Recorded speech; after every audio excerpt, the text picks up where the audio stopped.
Okay, so let me get this straight. Remy Ma called the song Wake Me Up, and I am really wondering why she did, because it put me to sleep. I'm the librarian, and I came to read. May the force be with you. Before we get started in this video, I just wanted to give you all another reason as to why Kendall Jenner should not be involved in the modeling industry. What the hell is this?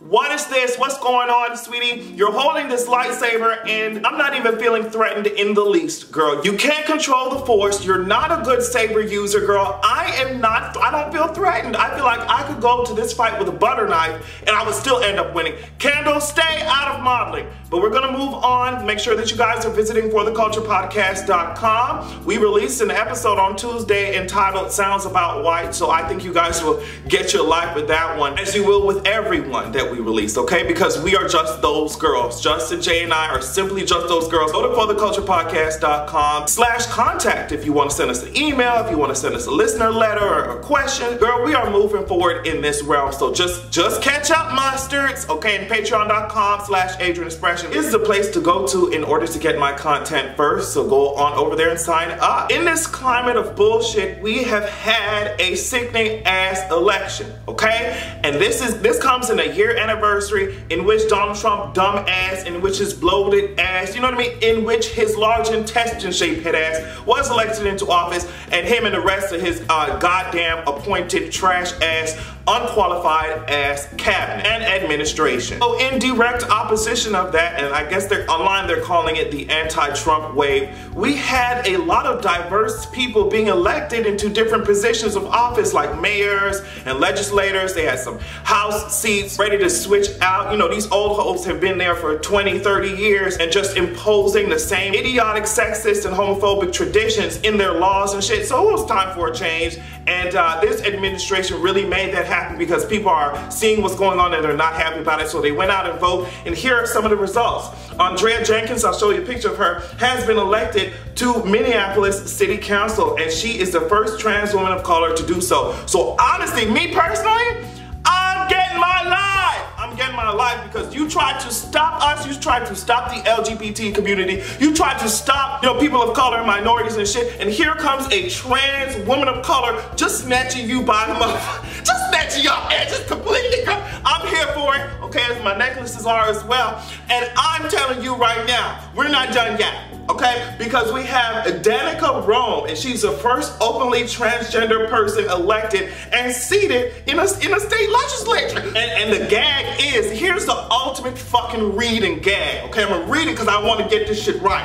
Okay, she beat a 13-term, okay, a 13-term Virginia incumbent who called himself the state's chief homophobe. This is what he called himself. He's the chief homophobe, and who introduced the bathroom bill. So earlier this year, I'm sure you heard of this big debate, you know, involving laws being written about where trans people can go to use the bathroom, as if y'all have not been using the bathroom with trans people for eons. What did y'all think they did before you started debating where they could take a shit and take a piss? They've been using whichever bathroom they wanted to, sis, and nothing was the problem. You need to handle these men in Hollywood, you need to handle these trash ass men out here, pedophiles and raping people. That's what you need to be concerned about. You don't need to be concerned about trans people wanting to take a piss. But yes, girl, Miss Girl beat out the chief homophobe, girl, and she's here ready to, she said she's ready to build up infrastructure. They gave her plenty of chances. Miss Danica, they gave her plenty of chances to drag the person that she beat, but she ended up just going for the high road. She ended up saying, girl, yes, I know y'all want me to talk about this shit and drag his ass for a little bit, but I'm more focused on the work that we have to do, because these people were unraveling all the shit, all the progress that we have made. So I'm more focused on getting some shit done as opposed to dragging bitches. So I understand that, and I'm completely here for it. I wish nothing but the best for these new people who just got elected. If you look at the people who just got elected, it's just diversity, diversity, diversity. And for example, I'll show a picture of Ravinder, hopefully I'm saying his name correctly, Ravinder Bahala, and he's the mayor of New Jersey City, Hoboken. He just got elected, and apparently the campaigns that were being run against him while he was trying to get elected, you know, some of them were saying, don't let terrorism take over and shit like that. So the opposition was strong for these people, but they ended up coming out, they ended up pulling through, and I think it not only has to do with how qualified and how ready they are to work, but it also has to do with the fact that Trump's administration, the Republicans, have been fucking up time and time and time and time again, and people want to change, and it's happening. So I'm extremely happy. I said on Twitter, I fear for some of these people's safety, especially the trans women. I know they get security and shit like that, but I know how some ignorant, idiotic people act sometimes, and I know that they are very aware of this. I know that they know that they're taking a risk by doing this. It just shows how courageous they are and have had to be because of this trash-ass society. So I'm here for it. Really quickly, I wanted to talk about Will and Jada Smith, girl. Apparently, the tea is coming out saying that they did not give Tyrese no $5 million goddamn dollars. They did it.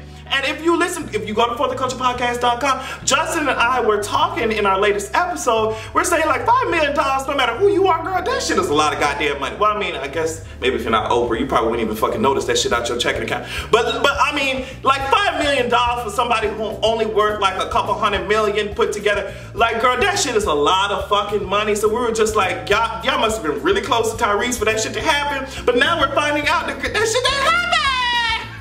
And as I said, it's just more and more evidence coming into the fact that I think that Tyrese is just acting up in public just to try and control a narrative. And he's lying, spreading all these motherfucking false ass information. Couldn't even spell actress right on his, saved on his phone, trying to, stunt for Instagram. So Tyrese, get your shit together. Like, I don't know. I've been talking about you for the past 3 fucking installments of the Adrian Expression reading show. That's what you want to call it. Tyrese, you need to get your shit together. That's all I have to say to you. Apparently, sources close to Will and Jada were saying that, girl, we see that he's going through something. He needs to get some professional help. Like, Tyrese, get your shit together. And if you can't, just get off of social media, please. I don't want to see anymore. This week, we had 2 big college stories. And one story hits close to home because it comes from my alma mater, Florida State University. I'm going to really get in y'all ass just for a moment. Just for a fucking moment. Florida State University. I got my undergrad and grad degree from there. Apparently, some kid died at a frat party. They're thinking it has to do with just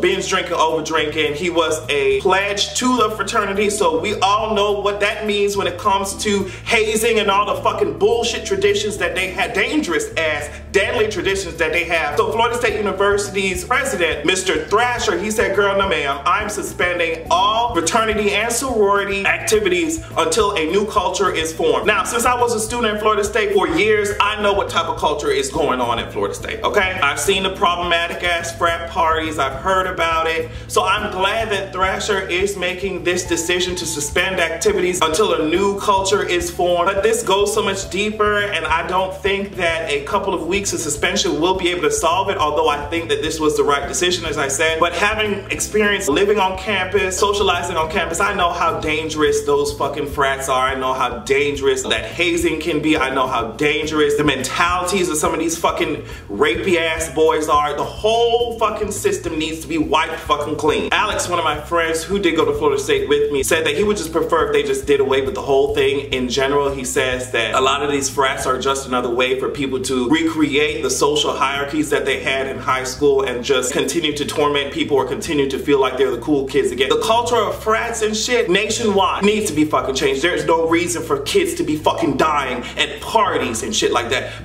I mean, parents sending their fucking kids to get education, send them out of town to learn something, bitch, and then they have to sit through a fucking phone call saying, hey sis, we know you sent your kid out here to get a degree, but because of dumbass frats and peer pressure and stupid ass hazing, your kid is now dead. There's no reason for that shit. The culture needs to be fucking changed. I'm gonna tell you another culture that needs to be changed. It is a rape culture that we have in this motherfucking country, especially surrounding colleges, and the fact that these universities will rather protect their reputation versus protecting the fucking students that live and work and eat and socialize and play there. If you're not aware of it, we know what you did is a hashtag on Twitter calling universities out like Spelman and Morehouse, saying that they're protecting rapists and people who commit sexual assault as opposed to protecting the victims. Apparently somebody spray painted this on Morehouse's chapel. It was shady that they vandalized the chapel because of what the message says, if you can't really read it, it says, practice what you preach, Morehouse, and end rape culture. Right on their motherfucking chapel. So when y'all go to worship, so you can forget about the bullshit that's happening on your campus, girl, she put a sickening ass reminder right there next to the doors,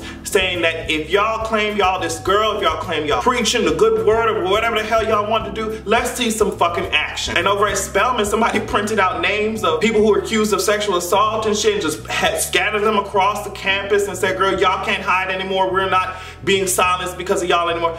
They are out here digging shit up and shaking the fucking table. Okay, so I know that these administrators are shook, but it could have all been avoided. As that person said, if you all would just practice what you preach and if you would all prioritize the stories of these victims over protecting your own reputation. Girl, get y'all shit together. All right, so Wake Me Up by Remy Ma came the fuck out, and apparently they're working on a music video. I'm really gonna use this time to say that you guys don't really have to worry about a music video, because if the music video is gonna be anything like the song, it's just gonna serve me bottom feeder type of tease. I feel like if you asked Lil' Kim what she said on this song, she wouldn't even be able to tell you. And those are her own words, okay? Because she was mumbling throughout the whole thing. It's like when I was younger and somebody asked me if I was gay, I would just mumble and shit. Lil' Kim, that's what you're serving me. Remy Ma, you're serving me, as I said, shrimp type of tease. You know what I mean? You know what I mean? You're serving me scavenger type of tease, because it's like the crumbs left Nicki Minaj's table and this is what you're eating up. It looks really bad, and I said this months and months ago, and I've been saying it consistently. Remy Ma, it looks really bad for you to be so focused on fucking Nicki Minaj. She ain't saying shit about you. It looks like you fighting yourself. It looks like you fighting an invisible man over there in the corner of the room. It looks really stupid. Where's your album? Where's your album sales? Focus on your own career. Yes, you dragged the fuck out of her with Sheether. Okay, girl. You should let that be that alpha and omega, the beginning and the end of that shit, and move on to demonstrate what Remy Ma can do. And the only thing that it looks like Remy Ma can do is drag Nicki Minaj, because that's the only time people are clicking on shit or checking for her content. So that means you can't stand up on your own. That's so sad, isn't it? But yeah, for some reason, the washed up has-beens had decided to team up, and even then, all the powers combined could not muster up a very effective attack. It continues to get them dragged in the media. Remy Ma, Lil' Kim, when y'all come out with something substantial that doesn't involve this tired ass, predictable ass subject matter, and it sounds good, maybe then I will be here for it, but as of right now, you have not delivered, and I'm not gonna deliver 99 cents to y'all checking accounts either, okay? Remy Ma, you signed a multi-million-dollar deal with a label, and they are punking your ass out right now. Want to do a music video, which they probably paying for, you're gonna end up owing them for the fucking money that your ass isn't going to make, because you're not gonna sell albums. You're getting punked, Remy, and I don't think you understand it. So since everybody is just digging up the tea on these Hollywood executives, as I said, and these actors and stuff, so Charlie Sheen is the latest one to get dragged. New allegations have emerged about a 13-year-old Corey Haim being raped by Charlie Sheen while filming the 1986 movie Lucas. And we know that Corey died in 2010 at age 38 after battling drug addiction. So Corey's good friend has said that, yeah girl, Corey ended up telling me that Charlie Sheen raped him, and he had sex with Charlie Sheen, and later on Charlie ended up rejecting him and ignoring him and calling him a little shit and all that. And Corey didn't know how to take all that shit, especially as a young boy. And it puts new light into the divorce papers from 2005 from Denise Richards. So Denise was trying to split up with Charlie Sheen, and she had cited the fact that he was over here watching porn that it looks like there were little kids. Charlie Sheen was watching gay porn, and it looked like people in the videos were little boys. So because of that, Denise said, girl, I don't want you around my children, and Charlie got aggressive and combative, and so she said, fuck, I just want a divorce. Charlie Sheen denies it, but I don't believe him, okay? So, I mean, I would love to know in the comments what you guys think. Charlie Sheen denies it. I don't believe him. Y'all can look up the divorce papers from 2005 detailing all of this shit. It's coming out. It's adding up. The evidence is adding up on a lot of you hoes. I'm going to need for y'all to stop victimizing these people and seek professional help, okay? I'm hoping that all this information, all this evidence, all these people being called the fuck out will protect the kids that are involved in Hollywood right now, because I would hate for any one of these kids in Hollywood to be suffering through the same thing. So tell me what you guys think about this Charlie Sheen topic in the comments. Remy Ma's career is constructed like my sexual interest in women. Have a good goddamn evening.